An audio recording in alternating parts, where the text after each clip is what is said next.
Assalamualaikum warahmatullahi wabarakatuh.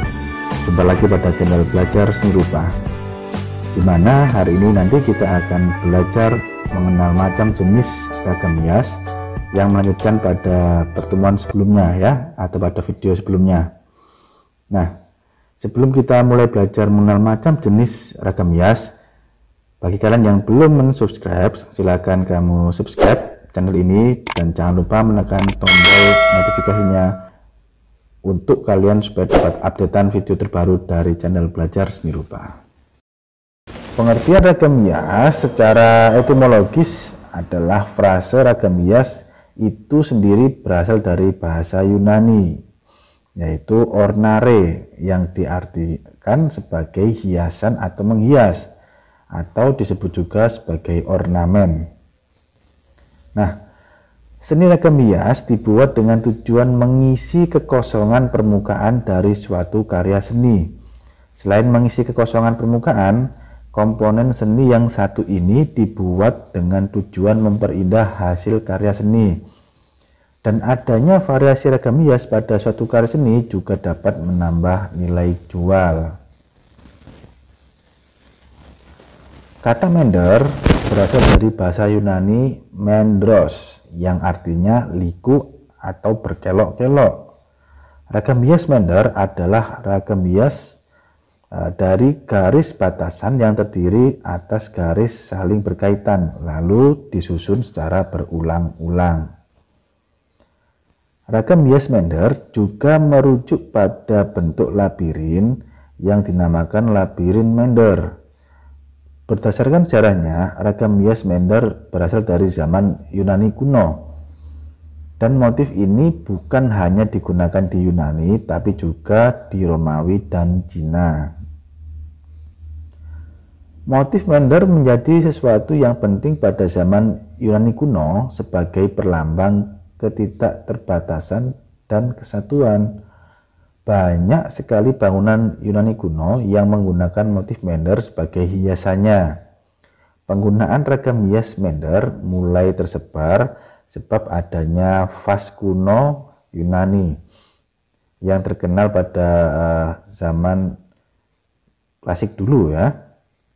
Nah, pada saat ini atau modern, banyak arsitektur yang menggunakan sentuhan corak mender seperti pada tiang, dinding, dan lantai yang melambangkan kemewahan.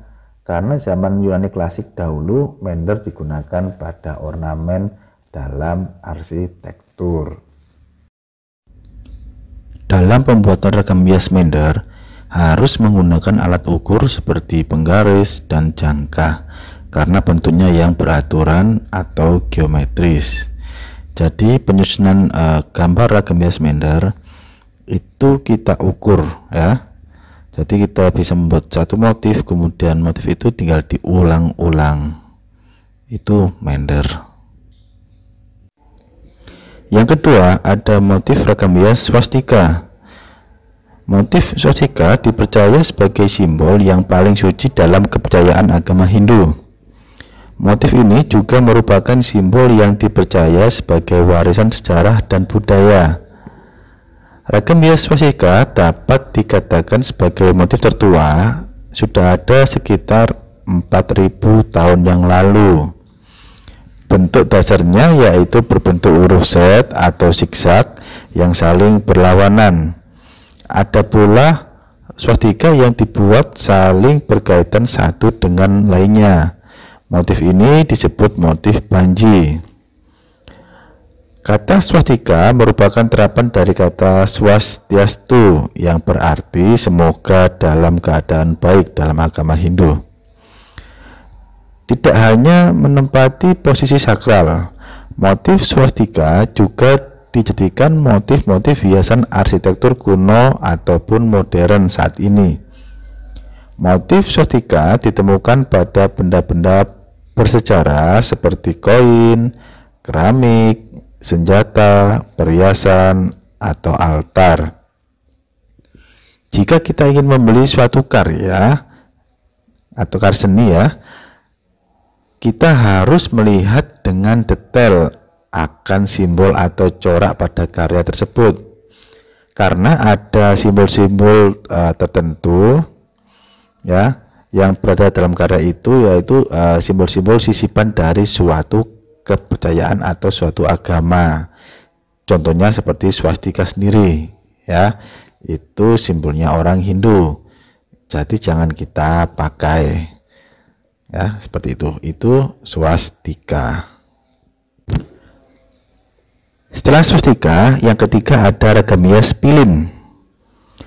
Ragam hias pilin jika kita lihat sepintas memang memiliki bentuk seperti huruf S atau seperti ombak laut atau air.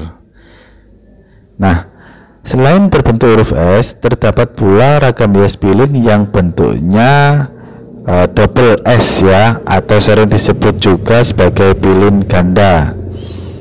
Ragam hias jenis ini juga terlihat mirip dengan motif parang ya, atau parang rusak yang sering dipakai pada kain batik. Tak jarang ragam hias pilin lebih terlihat seperti bentuk spiral. Dan seiring dengan terus berkembangnya kreasi ragam hias di Nusantara, ragam hias pilin juga memiliki bentuk kreativitas lain seperti bentuk pita, berumbai, untean, ataupun pusaran. Motif ragam hias ini biasa digunakan sebagai hiasan pinggiran yang dimana ukurannya dibuat lebih kecil dari ragam hias utama. Tak hanya dijadikan hiasan pinggiran, ada juga ragam hias pilin yang dijadikan motif utama. Ragam hias jenis ini pilin dapat kita lihat pada kain batik dan hiasan rumah-rumah tradisional. Itu pilin. Pertemuan kita pada hari ini cukup sekian. Nanti jangan lupa dicatat poin-poin yang penting pada buku catatan ya, dan dipelajari lagi. Jadi hari ini saya akhiri pembelajaran ini. Assalamualaikum warahmatullahi wabarakatuh.